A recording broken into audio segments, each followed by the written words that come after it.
আসসালামু আলাইকুম বন্ধুরা। আজকে আমরা শিখবো কিভাবে পাইথন দিয়ে আইপি ট্র্যাকার বানাতে হয়। আমরা জানি যে কোনো আইপি ট্র্যাকার ওয়েবসাইট, যেমন সাপোজ আইপি ট্র্যাকার .org, এরকম আইপি ট্র্যাকার ওয়েবসাইটে গিয়ে সাপোজ এখানে আমার পাবলিক আইপিটা যদি আমি সার্চ করি ট্রেস করার জন্য, তাহলে দেখা যাবে যে এআইপি ট্রেসিং এ যত ইনফরমেশন আছে, যেমন country Canada, capital Ottawa, ISP department for work and pensions, এই ইনফরমেশন গুলো ডিসপ্লে করে। তো আমরা একটা ইউআরএল নিব যার এপিআই অর্থাৎ অ্যাপ্লিকেশন প্রোগ্রামিং ইন্টারফেসের মাধ্যমে টার্গেট আইপি ডাটাগুলো পাবো। তো পাইথন কোডিং এর জন্য আমরা প্রথমে পাইচাম ওপেন করব। এখানে আমার পাইচাম ওপেন করলাম। এখানে ক্রিয়েট নিউ প্রজেক্টে যাব। আমি যে কোনো একটা নাম দিই, সাপোজ আইপি ট্র্যাকার নাম দিলাম, এরপর ক্রিয়েট করলাম।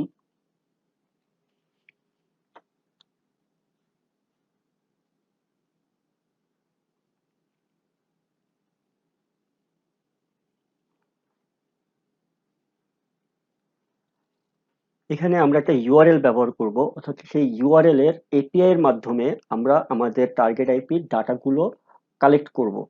তো প্রথমে আমরা এর জন্য একটা মডিউল ইম্পোর্ট করব, পাইথনে ইউআরএল lib2। তো প্রথমে আমরা এখানে আগে যাব, এই আইপি ট্র্যাকার এখানটাতে, এখানে গিয়ে রাইট মাউস ক্লিক করব, এখানে নিউতে যাব, এখানে পাইথন ফাইলে যাব।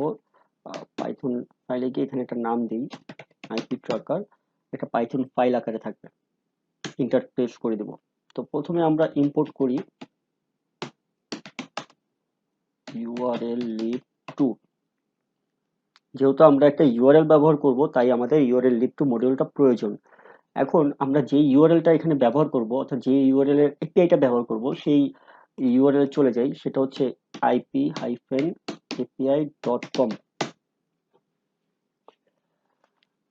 এখানে দেখুন, আহ, এখানে আমার অটোমেটিক আমার আইপিটা নিয়ে নিছে। এখানে অটোমেটিক সেই আইপির বিভিন্ন ইনফরমেশন দেখাচ্ছে, যেমন কোয়ারি কোয়ারি বলতে এখানে আইপিটা কি বোঝানো হয়েছে। আমার কান্ট্রি কানাডা, সিটি মন্ট্রিয়াল, আমার আইএসপি হচ্ছে OVHSAS, এটা হচ্ছে আমার আইএসপি। তো মূলত এখানে যে ফরম্যাট গুলো দেওয়া আছে, এই ফরম্যাটের মাধ্যমে সাধারণত আমরা যে কোনো আইপির আউটপুটটা পেয়ে থাকি এখানে, এই এপিআই এর মাধ্যমে। তো আমরা এর জন্য প্রথমে একটু ডকুমেন্টেশনে যাই। ডকুমেন্টেশনে এখানে লেখা আছে response format Jason, XML, CSV, new line, PHP. আমরা এখানে জেসনটা ক্লিক করব, জেসনটা নিব। অর্থাৎ এটা জিজ্ঞেস করতেছে আমরা কোন ফরম্যাটে কাজ করতে চাই। তো আমরা জেসন ফরম্যাটে কাজ করব, কারণ জেসন হচ্ছে পাইথনের একটা বিল্ট ইন প্যাকেজ। জেসন অর্থ হচ্ছে জাভাস্ক্রিপ্ট অবজেক্ট রোটেশন। এটা মূলত ডাটা স্টোর এবং এক্সচেঞ্জের জন্য ব্যবহার করা হয়। তো আমরা এখানে জেসন ফরম্যাটে আউটপুট আকারে চাইতেছি, তাই আমরা প্রথমেই এখানে আমাদের কোডিং এ জেসনটাকে ইম্পোর্ট করে নিই, ইম্পোর্ট জেসন। ওকে। তো এখন আমরা একটা ভ্যারিয়েবল নিব, যে ভ্যারিয়েবলের মাধ্যমে আমরা ইউজারকে বলবো যে আপনি কোন টার্গেট আইপিটার ইনফরমেশন চাচ্ছেন, কিংবা কোন টার্গেট আইপিটা ট্রেস করতে চাচ্ছেন। ভ্যারিয়েবল আমরা যে কোনো কিছু নিতে পারি, এটা নাম হতে পারে XYZ, যে কোনো কিছু হতে পারে। তো আমরা একটা ভ্যারিয়েবল নেই, ভ্যারিয়েবলের নাম দেওয়া হচ্ছে আইপি। আইপি দিলাম। এখন আমরা একটা ইনপুট ফাংশন নিব, অর্থাৎ ইউজারকে যে বলবো যে আপনি একটা আইপি আমাদেরকে একটা আইপি ইনপুট করেন, সেই টার্গেট আইপিটা ইউজার ইনপুট করবে। এর জন্য আমরা একটা ইনপুট ফাংশন নিব, সেটা হচ্ছে র ইনপুট। এখন যেহেতু আমাদের এটা হচ্ছে পাইথন 2.7, তাই আমাদের এখানে ইনপুট ফাংশন হচ্ছে র ইনপুট। এখানে আমাদের ইনপুট ফাংশনটার নাম হচ্ছে র ইনপুট, যেটা ইউজার ইনপুট হিসেবে দিবে। কিন্তু এটা যদি যদি আমরা পাইথন 3 ব্যবহার করি, সেক্ষেত্রে এটা আমাদের র ইনপুট হবে না, সেক্ষেত্রে এখানে হবে শুধু ইনপুট। ইনপুট এটা হচ্ছে পাইথন 3 এর জন্য, কিন্তু যেহেতু আমরা পাইথন 2.7 ব্যবহার করতেছি, তাই এটা হবে র ইনপুট। এখন র ইনপুটের মাঝে আপনি যাই লিখেন, যে কোনো কিছুই এখানে টাইপ করেন না কেন, সেটা স্ট্রিং ফরম্যাটে আপনার করবে, স্ট্রিং ফরম্যাটে এটা নিয়ে নিবে। তো এই কারণে আমরা এখানে স্ট্রিং ফরম্যাটের জন্য ডাবল কোটেশন প্রথমেই দিব। এখানে লিখলাম হোয়াট ইজ ইয়োর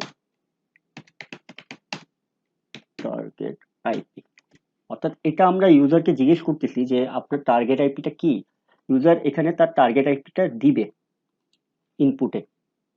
এরপর আমরা চলে যাব ইউআরএল নামক আরেকটা ভেরিয়েবল নিব। এখানে দেখুন জেসন ফরম্যাটে ইউআরএলটা হচ্ছে http://ip-api.com/jason/। এখানে কোয়ারিটা আমাদের প্রয়োজন নেই, তাই এটা আমরা নিব না। আমরা এই পর্যন্ত আমাদের ইউআরএলটা সিলেক্ট করব, কপি করলাম এবং এটা এখানে পেস্ট করে দেব। এখন এই ইউআরএলটা এটা হচ্ছে আপনার স্ট্রিং ফরম্যাটে, তাই আমরা এখানেও একটা ডাবল কোটেশন দিয়ে দিব। এরপর আমরা আরেকটা ভেরিয়েবল নিব, ভেরিয়েবলের নেম দেই রেসপন্স।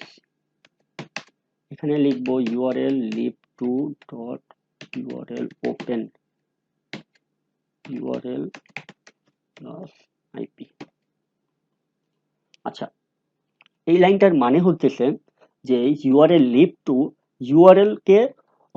ইউআরএল এবং আইপি কে ওপেন করার জন্য রিকোয়েস্ট করবে। অর্থাৎ এই ইউআরএলটা এবং এখানে যে ইনপুটে যে আইপিটা দিবে ইউজার, সেই ইউআরএল এবং আইপিটাকে ওপেন করার জন্য রিকোয়েস্ট করবে এবং এটা যে রেসপন্সটা হবে সেই রেসপন্সটা ক্যাচ করে ভেরিয়েবল রেসপন্সের ভিতর রেখে দিবে। এখানে দেখুন এখানে একটা ডিফল্ট একটা আইপি দেওয়া আছে, এটা আমি ডিলিট করে দিই। এখানে আমার আইপিটা আমি বসাই দিই, সরি হয়েছে। এখানে আমার আইপিটা দিই, যখন আমি সেন্ড করি তখন এটা রেসপন্স করে, একটা রিকোয়েস্ট করে এবং এই রেসপন্সটাকে অ্যাকচুয়ালি ক্যাচ করে আমরা আমাদের এই কোডিং এ একটা ভেরিয়েবল রেসপন্স নামক একটা ভেরিয়েবলে স্টোর করে দিছি। মূলত এটাই হচ্ছে বেসিক্যালি কাজ এই লাইনটার। আচ্ছা, এরপরে আমরা চলে যাব ডাটা নামক আরেকটা ভেরিয়েবলে। সেখানে লিখব রেসপন্স ডট রিড। এখানে বিষয়টা হইতেছে যে এখানে যে রেসপন্সটা আমরা পাবো, যেটা ভেরিয়েবলে স্টোর হয়েছে, সেটা রিড করব। এখানে রিড করে সেটা ডাটা নামক একটা ভেরিয়েবলে আমরা রেখে দিব। এরপরে ভ্যালু নামক আরেকটা ভেরিয়েবলে চলে যাই। এখানে ভ্যালু নামক ভেরিয়েবলে আমরা একটা ফাংশন নিব জেসন ডট লোডস, এবং জেসন ডট লোডস এই ফাংশনের ভিতরে আমরা ডাটাটাকে রেখে দিব। অর্থাৎ ডাটার ভিতরে যে রেসপন্সটা আমরা স্টোর করছি, যে রেসপন্সটা রিড করে স্টোর করে দিচ্ছি ডাটার ভিতরে, সেটা জেসন ডট লোডস এই ফাংশনে ডিকোড হবে এবং ডিকোড হয়ে সেটা ভ্যালু ভেরিয়েবলে রেখে দিবে। এরপর আমরা চলে যাব প্রিন্ট ফাংশনে। ওখানে আমরা লিখব, প্রথমে লিখি হলো আইপি প্লাস ভ্যালু, ঠিক আছে। এরপরে আমরা লিখব হচ্ছে এখানে একটা বিষয় বলি, জেসন ফরম্যাটে এই কোয়ারি স্ট্যাটাস এগুলো সব কি ভ্যালু, জেসন ফরম্যাটে এগুলো কি ভ্যালু আকারে আছে। তো আমরা এখানে কি ভ্যালুটা লিখে দিব। আইপি দেখুন এখানে কোয়ারিটা আইপি হিসেবে বোঝানো হয়েছে, কিন্তু আমরা ডিসপ্লেতে দেখতে চাই, যখন আমরা ডিসপ্লে করব অর্থাৎ এটা যখন রান করব তখন ডিসপ্লেতে দেখাবে আইপি। তো আমরা এই কি ভ্যালুটার জন্য আমরা এখানে লিখে দিছি আইপি। তো আমরা এখানে জাস্ট কিছু না, কোয়ারিটা লিখে দিব। এরপরে আমরা প্রিন্ট করব। এখানে অনেক অপশন আছে, আপনাদের যেটা যেটা ইচ্ছা আপনারা সেটা টাইপ করে এটা ডিসপ্লে করতে পারেন। তো আমরা দেখি কান্ট্রিটা নিব, কান্ট্রিটা দেখবো। তো এখানে আমরা লিখবো হচ্ছে কান্ট্রি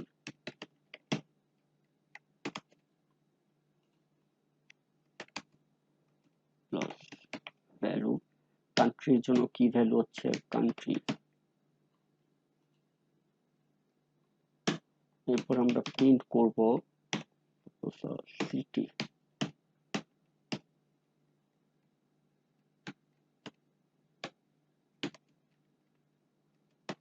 লিখবো হচ্ছে ভ্যালু সিটির জন্য কি ভ্যালু সিটি। এরপর আমরা প্রিন্ট করতে পারি আমাদের আইএসপিটা দরকার, কোন আইএসপি কোন নেটওয়ার্কে এই আইপিটা চলতেছে এটা আমরা দেখব।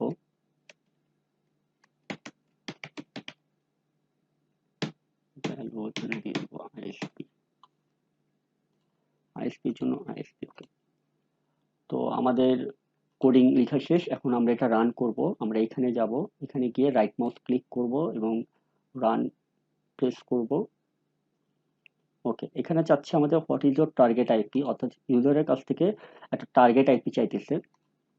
তো আমার টার্গেট আইপিটা এখানে দিই, এটা আমার আইপিটাকে টার্গেট আইপি হিসেবে ব্যবহার করি।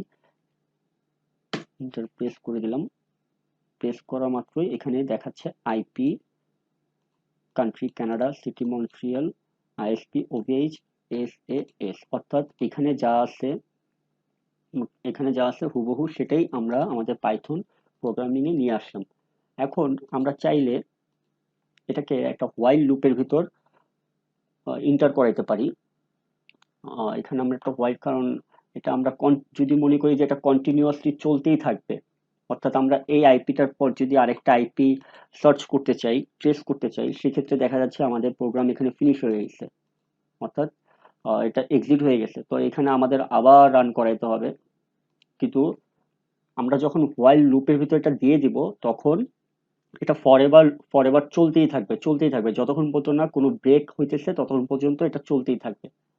ওকে, তো আমরা এই কারণে একটু কাজ করব, সেটা হচ্ছে যে এখানে একটা লুপ ব্যবহার করব, হোয়াইল লুপ, এবং এখানে একটা কন্ডিশন দিব। কন্ডিশনটা হচ্ছে ট্রু।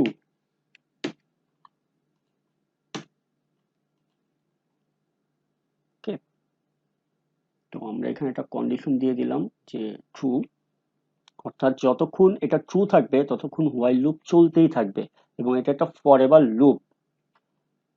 তো এখন আমরা এটাকে রান করি। এখানে আগে বলে রাখি, এখানে একটা ইরর আসবে, সেই ইররটা কি সেটা আমি আপনাদেরকে দেখাবো। আগে রান করি আমরা। দেখুন এখানে একটা ইরর আসছে। ইররটা বলতেছে যে ইনডেন্টেশন ইরর, অর্থাৎ এক্সপেক্টেড অ্যান্ড ইনডেন্টেড ব্লক। এটার মানে হচ্ছে যে আপনি যখন হোয়াইল ট্রুর ভিতরে লাইনগুলো অর্থাৎ কোডিংগুলো লিখছেন, তখন আমাদের উচিত ছিল যে এখানে একটা ট্যাব দেওয়া, এখানে একটা ট্যাব দেওয়া কিংবা স্পেস করে দেওয়া এই প্রত্যেকটা জায়গায়। তো সেটা আমরা করি নাই, কারণ পাইথন হচ্ছে একটা প্রসিডিউরাল ল্যাঙ্গুয়েজ বা পদ্ধতিগত ল্যাঙ্গুয়েজ। এই কারণে হোয়াইল ট্রুর ভিতরে যে কোডিং লাইনগুলো থাকবে তার ট্যাব বা স্পেস করে দিতে হবে। তো প্রথমে আমরা এখানে একটু ট্যাব করে দিই, প্রত্যেকটা লাইনের প্রথমে কিবোর্ডের ট্যাব বাটন ক্লিক করে একটু ট্যাব করে দিব।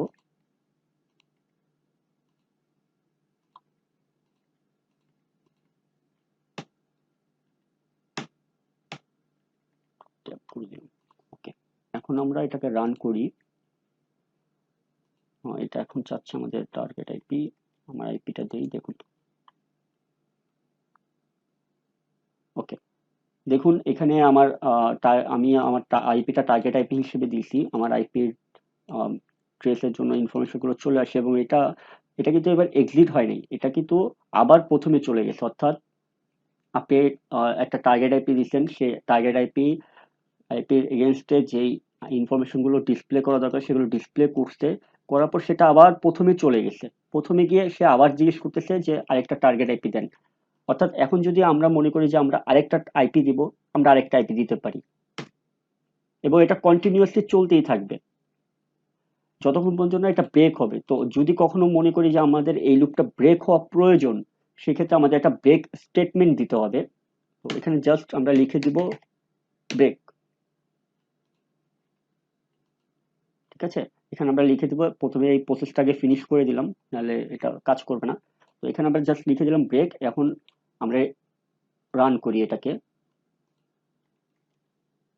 আইপি দিলাম এবং দেখুন আমার আইপি, কান্ট্রি, সিটি, আইএসপি দেখার পর জাস্ট প্রসেসটা ব্রেক হয়ে গেছে। তো আমরা নেক্সট ভিডিওতে দেখব কিভাবে ফেসবুকের মাধ্যমে যে কারো আইপি গ্র্যাব করা যায় এবং সে আইপি আমাদের এই বানানো আইপি ট্র্যাকার স্ক্রিপ্টের মাঝে রেখে সে আইপির ইনফরমেশন খুঁজে বের করা যায় কিংবা আইপিটাকে ট্রেস করা যায়। ঠিক আছে? ধন্যবাদ।